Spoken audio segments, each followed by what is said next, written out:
পরের দিন সকালবেলা রেডি হয়ে নিয়েছি বাড়ি ফেরার উদ্দেশ্য নিয়ে। এরকমই কথা ছিল, তবুও ফেরার সময় মনটা ভারাক্রান্ত হয়েই যায়। তো যাই হোক, সবার সাথে দেখা সাক্ষাৎ করে এবারে হবে ফেরার পালা। এখন আর ও বাড়ি যাবো না, কালকে অনেকটা রাত হলেও সবার সাথে দেখা করে নিয়েছি, কারণ ঘড়ির কাঁটা এখন ঠিক 6:10 ঘরে। আমরা চলে এসেছি আর একটা রাস্তা দিয়ে, এই রাস্তাটা দিয়েও স্টেশন যাওয়া যায়। এই রাস্তাটা পুরো আমাদের বাগানের ভিতর দিয়ে রাস্তা, দেখতেই পাচ্ছ তোমরা, চারিদিকে শুধু গাছ আর গাছ, সবুজ আর সবুজ। এগুলো সব লিচু বাগান, কাঁঠাল বাগান, আরও বিভিন্ন গাছ আছে, সেগুন গাছ আছে, এই যে পেঁপে গাছ রয়েছে, আরও বিভিন্ন গাছ আছে। তো সেই সবের মধ্যে দিয়ে এই রাস্তাটা গেছে, এই রাস্তাটা দিয়েই যাচ্ছি। এটা দিয়ে একটু শর্টকাট হয় আর কি। তো চলো বন্ধুরা, ট্রেনের টাইম আগত, আর সকালের দিকে ট্রেনটা একেবারে রাইট টাইম থাকে। তো অনেক কিছু লাগেজপত্র নিয়ে নিয়েছি বলতে যেটা বাবা সব সময়ই করে থাকে, তো সে মতো গুছিয়ে দিয়েছে। আর আমার মনটা না ভীষণ খারাপ, যেটা তোমরা দেখেই বুঝতে পারছো। আর আমার হাতের অবস্থা আরোই খারাপ, খুব চিনচিন করছে, ফোসকাটা আজকে আরও ফুলে ফেপে উঠেছে। জানি না বাড়ি গিয়ে কি পরিস্থিতি হবে বন্ধুরা।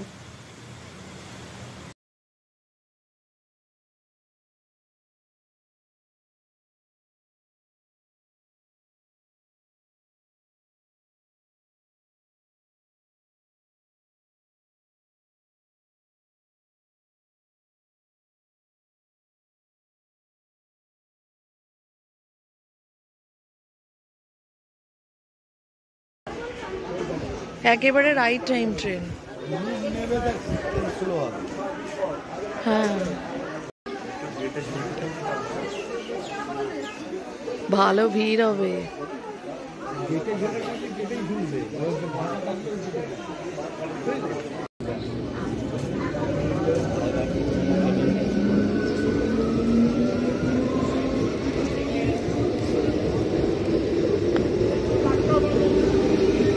আমার ব্যাগের একটা ইয়ে মনে হয় ছিঁড়ে গেল, ব্যাগের সামনে এইটা ছিঁড়েছে বাবা। হেঁটে চলে আসবে, ব্যাগ আছে, ব্যাগটা নিয়ে যা। যেহেতু বাইক রয়েছে তাই আমরা টোটোয় চলে যাব, আর ও বাইকটা নিয়ে আমাদের সাথে সাথেই আসবে আর কি। তো চলো এগোনো যাক। আমার এই ভয়েস ওভারের সাথে সাথে তোমরা একটা সুন্দর আওয়াজ পাচ্ছ না? হয়তো বা অস্পষ্ট, তবুও এটা বৃষ্টি হচ্ছে বন্ধুরা। যেহেতু অনেক দিন পরে ভিডিওটা পোস্ট হচ্ছে, বৃষ্টি হচ্ছে ঝমঝম করে, আর আমি ঘরে ভয়েস ওভার দিচ্ছি। চলো, এই যে সামনে বরমশাই যাচ্ছেন।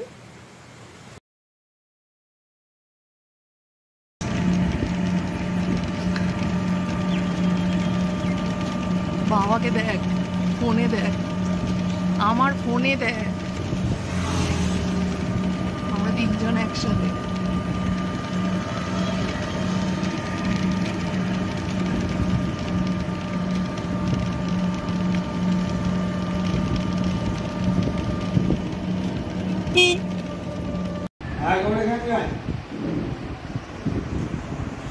বাড়ি ফিরেই স্নান সেরে পুজোটা সেরে নিলাম।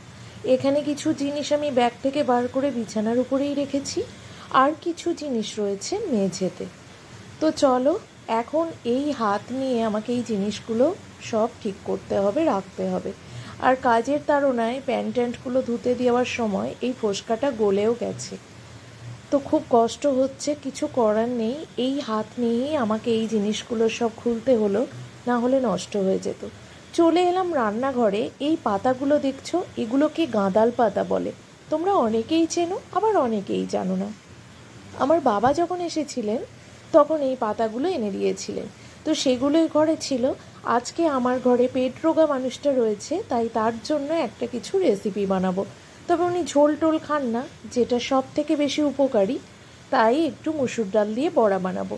না হলে এই পাতা দিয়ে, কাঁচকলা দিয়ে, আলু দিয়ে ঝোল করলে সেইটা যেমন শরীরের জন্য ভালো, তেমন পেটের জন্যও ভালো, মুখেও ভালো লাগে। কিন্তু ওই যে সবার মন বা জীব তো সমান না। তো যাই হোক, এভাবেই একটু বড়মশাইকে খাওয়াবো। আর যে মোজাটা বাবা পাঠিয়েছিলেন, সেই মোজাটা এখন আমি খুলতে বসে গেছি। মোচাটা একটু ছাড়িয়ে রাখলে কালকে কাটার সময় অনেক সুবিধা হবে, তাই কেটে একেবারে ফ্রিজেই রাখবো। আর দেখো, এই যে রান্নাঘরে এসে আমি এই কাজগুলো এগিয়েছি, এই জিনিসটা দেখতে কেমন একটা লাগছে না? খেতে কিন্তু বেশ ভালো লাগে, আমার তো মন্দ লাগে না। তো দুপুরের মেনুতে রয়েছে এই বড়া, গরম ভাত আর একটু চিকেন কষা। এই চিকেনটা রয়ে গেছিলো ফ্রিজে, তাই এটাই বানালাম।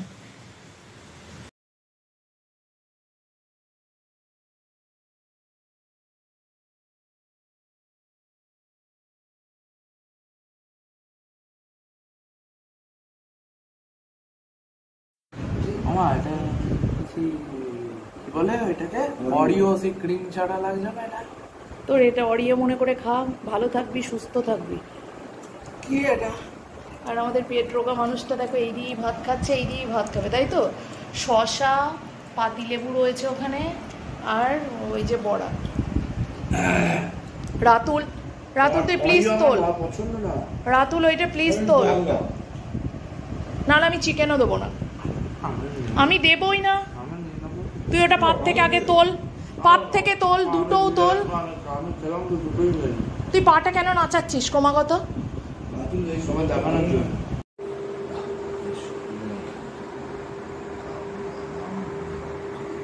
সত্যগুলো খেয়ে একবার শুধু বলো আমি সত্যি বলেছি কিনা। সুন্দর না? কালকে খেয়েছিলাম এরকম আমি। এইগুলো খাও, এইগুলো খাও, এ দেখো এগুলো খাও, এগুলো আমি খাবো, সত্যগুলো খাও।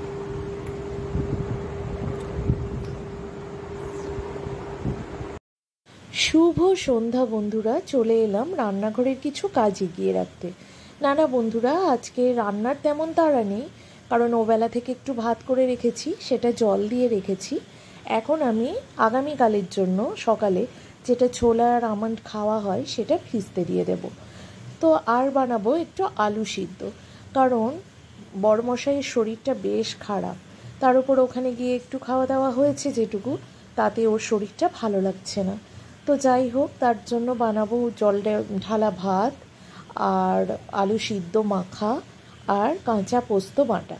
কারণ পেট খারাপ হলেও মুখের তার কিন্তু রয়েছে 16 আনা, তাই আমাকে সেটা সব সময় মাথায় রাখতে হয়। সেটুকু মাথায় রেখে ওরই মধ্যে যেটুকু যায় হেলদি বানানো যায় আর কি। তো এই রকম খাবার মুখেও ভালো লাগে, পেটেও খারাপ না। এই প্রচণ্ড অস্বস্তিকর গরমে এই রকম খাবার অমৃত সমান লাগে। আমার ঘরে এই খাবারটা সবাই ভালো খায়, তবে আমার ছেলের এই দিনের এই পোস্ত বাটা খেয়ে এতটাই পোস্তপ্রেমী হয়ে গেছে যে পরেও আবার বানাতে বলেছিল। তো যাই হোক বন্ধুরা, আজকের মতো টুম্পার বকবক এটুকুই।